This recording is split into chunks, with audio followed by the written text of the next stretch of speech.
We were talking about the mask exercise or the rip-off drill earlier. If you take that idea a bit further, I hear stories about other scenarios that are created in training, such as surprise out of air drills, or out of air once we've already had a failure on a long hose, for example, forcing a buddy breathe of a short hose ray that's now on a necklace, for example. Yeah. What are you thinking about scenarios and how realistic to make them versus how stupid, if you like, they might end up becoming? Yeah, sure. Well, I think it comes back to, again, instructors knowing where to put value into their course. And some people want to make something harder for people. Now, just because somebody comes with a good skill set or can hold buoyancy, can hold trim, it doesn't really mean that you have free rein just to make something tougher than it needs to be or harder. So if you're tempted to start having multiple unrealistic failures, like ripping masks off whilst air sharing, whilst in an overhead environment, I mean, it's just not realistic, and I don't see what purpose it has, apart from you just trying to push this person and you almost break them or test them in a way.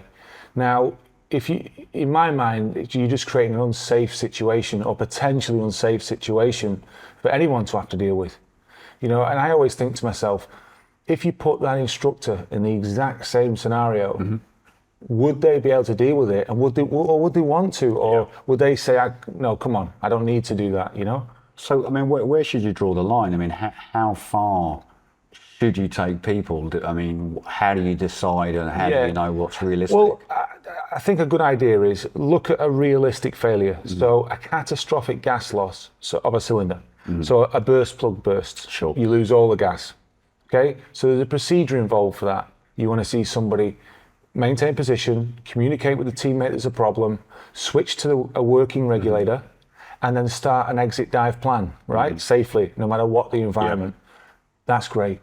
You know, simulate that, do that, brilliant. That's what you would need to see. Now, on the way home, do you need to cause even more trouble to that person? I mean, if they were doing a great job and you just wanted to add a bit more stress, well, maybe you could just bend the skirt a little just to put a little bit of water in. Sure. That's a realistic problem that could happen, right? Okay. Then maybe that's acceptable. But to go over while that person's having to make that exit, pull off a fin or rip off their mask, it's just unrealistic in my opinion. I mean, you tend to see more of those kinds of drills in cave training rather than, let's say, open water level training, you know, deco procedures, something like that. And a lot of it is centered around the gas sharing or the gas loss problem. So we know obviously in side mount we've got redundancy. So typically for me, we don't say that you can't run out of air, but we say that should you run out of air, you'll switch to the other tank. Sure. But then if you take that idea further and let's talk about a zero visibility and we talk about air sharing and the ability to air sharing, what are your thoughts on how a side mount diver could perhaps make a safe exit in a different way to a back mount diver, or is there a difference? Well, with a back mount diver, because your entire equipment configuration can be compromised, you know, meaning it's joined together, usually with a twin set. If you need a teammate now to rely on, you're no longer an independent diver unless you're diving with a stage cylinder and it has capacity enough to get you out. Sure. Okay. So let's just say we're talking about a normal diver with two cylinders, and you're asking me the difference between a back mount twin set diver and side mount on an exit scenario where they would need to share air. The side mount divers can be completely independent. You would put, ideally, the person who is out of air, or sorry, had a catastrophic failure, in the front. So they're the first to exit. Closest to the exit. Closest to the exit. Okay. The other person, because then you're kind of backing them up. You're helping them get out of the cave. Sure, and you can see them. You can see them. You're in no way slowing them up or they're out of view to you.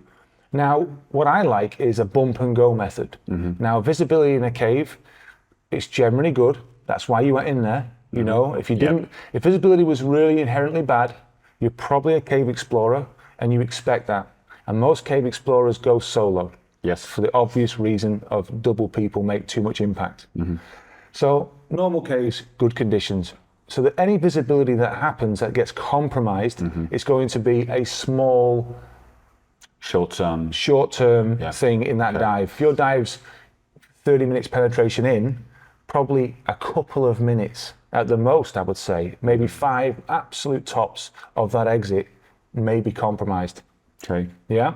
So for that short time, you're talking about having an air loss now at this point, all right, or no visibility.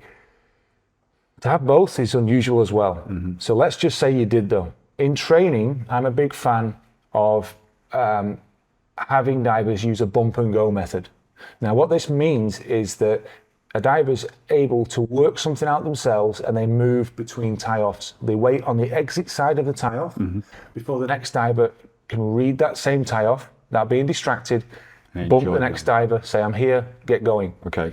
Now, even with a diver out of air, one cylinder compromised and they're using the other one to exit, they're still not going to get too far away during this process. Only one tie-off.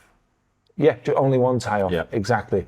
If you'd argued keeping contact constantly for the whole exit, yes, you've got some reassurance there, but also if you're unsure or you're pulling that diver, you can imagine they're not free to move on a line. Now, cave divers at this level don't need babysitting, right? They are trained, even though they've got a problem, we've trained them to deal with that problem. So you've got to allow them to have that flexibility to move. And the fact that you're constantly backing them up, you're making a nice, efficient exit, that's what you would want. So I do hear about cave divers saying, no, you must have constant contact all the time. That's only relevant if you're in back mount and you're sharing air. Yes. Yeah, Okay. because you've got a long hose between you that you yeah. would have to manage. Do you need to do that in side mount? You can, if you're sharing air, of course. But it's just, why would you be sharing air?